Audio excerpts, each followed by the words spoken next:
Tras el nombramiento por parte del gobierno de los ex jefes guerrilleros del ELN, Felipe Torres y Francisco Galán, como gestores de paz, y el anuncio de ese grupo subversivo de decretar el cese al fuego ante la emergencia por la pandemia del nuevo coronavirus, hay quienes consideran que estos nuevos gestos podrían ayudar a un eventual acercamiento para restablecer la mesa de negociaciones que fue levantada por el presidente Iván Duque. ¿Cuáles son las posibilidades de diálogo? En Contexto le explica.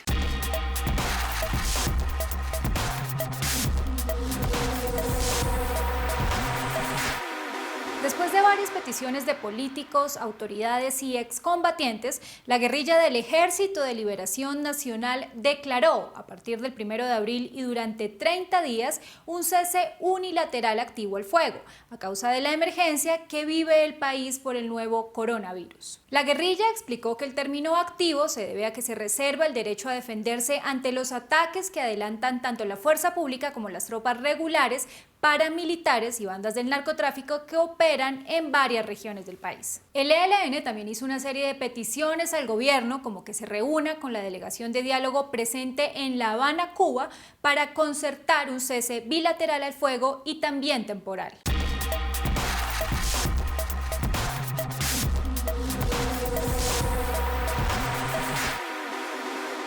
El cese del ELN se dio pocos días después de que el gobierno nacional expidiera una resolución en la que designaba a Gerardo Bermúdez, conocido como Francisco Galán, y a Carlos Velandia, recordado como Felipe Torres, como gestores de paz. Tanto Galán como Torres son exintegrantes del ELN que hace muchos años fueron capturados, pagaron cárcel e incluso ya habían sido delegados para acercamientos de paz por parte del Estado colombiano. Según el documento del Ejecutivo, la finalidad de esta designación es que los exguerrilleros aporten sus conocimientos para elaborar estrategias con el fin de ayudar en la construcción de paz, convivencia y reconciliación. Galán y Torres ya habían cumplido esa labor durante el gobierno de Juan Manuel Santos. En julio de 2016, el entonces presidente los nombró gestores de paz y solicitó levantar las órdenes de captura que había en su contra. Sin embargo, el ELN rechazó entonces la mediación de Galán y solicitó la excarcelación de otros mediadores, Juan Carlos Cuellar y Eduardo Martínez Quirós,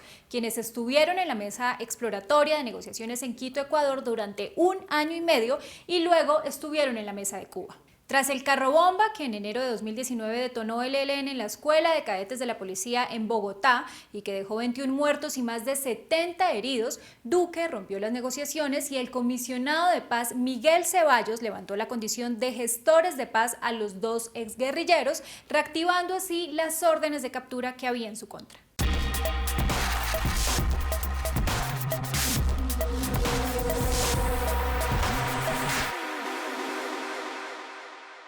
Tras su salida de la cárcel, Francisco Galán, quien lleva más de 2 décadas lejos de la lucha armada, aseguró que el cese al fuego de 30 días no es suficiente y que la mayor contribución que puede hacer la guerrilla en estos momentos es declarar un cese indefinido y liberar a todos los secuestrados. Esta última, una exigencia del gobierno al ELN para reanudar los diálogos de paz. Aseguró que es necesario hablar con los distintos frentes de la guerrilla en Chocó, Arauca, El Catatumbo, Cauca y Nariño para hacer convenios particulares de suspensión de la violencia para demostrarle al país que tienen unidad y voluntad de paz. El ELN, en un acto de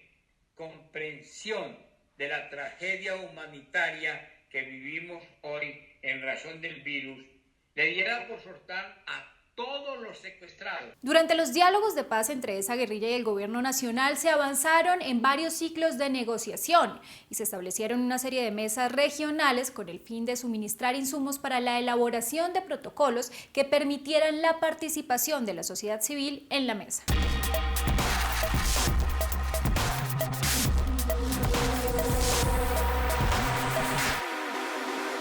Para varios sectores, la designación de los gestores de paz y la iniciativa del ELN de decretar un cese al fuego son dos oportunidades únicas para encaminar de nuevo los diálogos de paz entre la guerrilla y el gobierno nacional.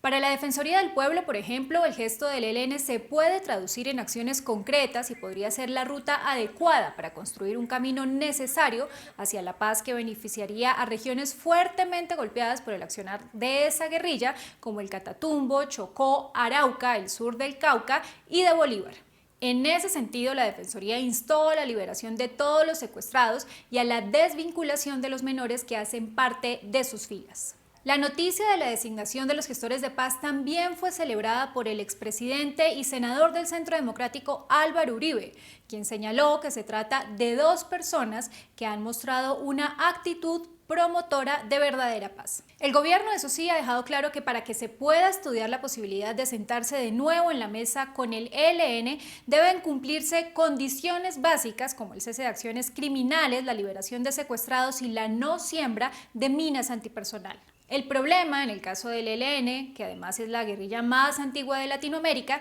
es que se trata de una organización con una estructura más horizontal y sus frentes operan con cierta autonomía en distintas regiones del país. Aunque en teoría todas responden al Comando Central COSE, se habla de desarticulación en las regiones y de dificultades para lograr que ciertas estructuras se unan al diálogo de paz. De hecho, algunos expertos consideran que dado lo que está sucediendo con la implementación del acuerdo de paz con las FARC, el asesinato de excombatientes y la falta de garantías para quienes dejaron las armas, es posible que sea más difícil lograr que haya una apuesta real a la negociación por parte de todos los frentes del ELN. Un informe publicado en enero pasado por la Fundación Ideas para la Paz señala incluso que la ruptura del proceso de negociación con esa guerrilla ha fortalecido su denominada línea dura, que ha sido reacia a una salida negociada y está al mando de los frentes con más poder y mayor fuerza.